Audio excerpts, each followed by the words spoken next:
আচ্ছা আমি বুঝলাম না, হঠাৎ করে তোকে দুজনের মাঝখানে আমার ধরে বইলি কি হইছে, কি কবি? মা, আমি বড় ভাইরও ডাকছি, আসলে তোমারও বসাইছি একটু ঘরোয়া একটা আলোচনা করার ব্যাপারে। সেটা হইলাম, বিয়ে শাদী করছি, আমাদের সংসার এখন বড় হয়েছে, একসাথে ভাবে থাকাটা এখন খুব কষ্টকর। এই জন্য চাইছিলাম আমরা আলাদা হই, বাসা আলাদা করি, আলাদা আলাদাভাবে থাকি। এই জন্য অবশ্য বড় বাড়ি ডাকছি আর তোমারও বসাইছি। এটা তুই কি কস? 2 দিন হলো না বিয়ে করছস, বিয়ে করতে না করতে সংসার আলাদা করতে চাস? কই আমার লগে তো তোরা কেউ আলোচনা করলি না, আমার লগে আলোচনা না করে বড় বাইরে ডাকে আনছস, আবার এই কথা আমার সামনে কইতাছস?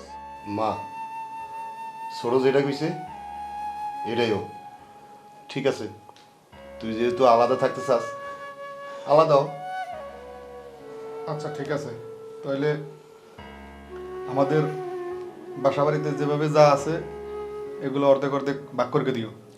আর বললাম, মা আছে একা, বাবা তো নাই। তুমি বড় ভাই, তুমি 20 দিন মায়ের রাখো তোমার বাসায়। আমি যেহেতু ছোট, মায় আমার বাসায় 10 দিন থাকবে। কে আমি বিজি রাখুম কি লিগা? 20 দিন রাখবো না, তুমি বড় ভাই, এই দিন তুমি 20 দিন রাখবা। দেখ, আমার ফ্যামিলিতে আমার সন্তান বেশি, আমার একটা ছেলে একটা মেয়ে, আমার বউ, তারপরে আমি আমি 20 দিন রাখুম কি লিগা? তুই অর্ধেক দিন রাখ, আমি অর্ধেক দিন রাখি। ভাই তুমি বোঝো না, আমি কেবল সবেমাত্র বিয়ে করছি, মায় আমার দ্বারে এখন 10 দিনের বেশি থাকতে পারবে না। আমাদের একটা প্রাইভেসির ব্যাপার আছে, এই জিনিসটা তোমার বুঝতে হবে। আমি 10 দিনের বেশি মায়েরে আমার বাসায় রাখতে পারবো না। তুমি 20 দিন রাখবা, আমি 10 দিন রাখবো। মারা আমি 20 দিন রাখতে পারুম না। প্রয়োজন বোধ মাসে তুই 15 দিন রাখবি, আমি 15 দিন রাখুম। এর সাথে একদিন বেশি আমি মারা রাখতে পারুম না। তুমি কিছু কবা মা? থাম তোরা, এটা তোরা কি শুরু করছস? তুই সবে মাত্র বিয়ে করছস, এর সন্তানের মুখ দেখলি না, এর তোর খরচ বাইরে গেল, তোর ব্যক্তিগত বিষয় আছে, এইটা আছে ওইটা আছে। আমি মা, আমার মার সামনে তুই নির্লজ্জের মতো করে কইতাছস। আর তুই তুই না আমার বড় সন্তান। একটা মেয়ে মানুষের প্রথম যখন সন্তান হয়, তার মার যে কত আল্লাহ থাকে, কত শখ কত স্বপ্ন যে থাকে, এটা তোরা বুঝলি না। এই মাটা কত স্বপ্ন দেয় আমার সন্তান হইব, আমি লালন পালন করু, মানুষের মতো মানুষ করু, বুড়া কালে ওই সন্তান তার ছায়া হয়ে দাঁড়াইব।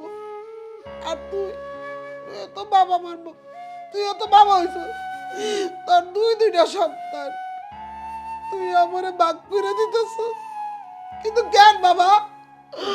আমি তো করে কোনোদিন ভাগ করতে পারি নাই, আমি তো কোনোদিন ভাবি নাই আমি তোরে বেশি ভালোবাসি, আমি তোরে কম ভালোবাসি। কই আমার ভালোবাসার মধ্যে কি তোরা কমতি পাইছিলি? আরে এখন এখন তোরা আমারে ভাগ করে দিলি, আমারে হাসি খুশি ভাবে আল্লাহর কাছে যাওয়ার সুযোগটাও দিলি না। ঠিক আছে বাজান, আমি যখন তোর কাছে এত বেশি হয়ে গেছি, আমি তোর কাছে থাকতে চাই না, তোর কাছেও থাকতে চাই না, তোর কাছেও থাকতে চাই না। তোর বাপ যখন মরে গেছে তখন ছোট দিয়া আমি মানুষের বাসায় কাজ করে তখন মানুষ করছি না, লেখাপড়া করাইছি না।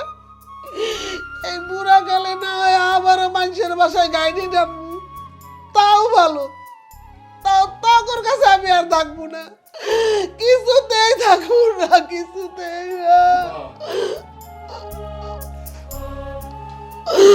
মা, আমি ভুল করছি মা, তুমি আমার মাফ করে দাও মা, আমি বুঝতে পারি নাই মা।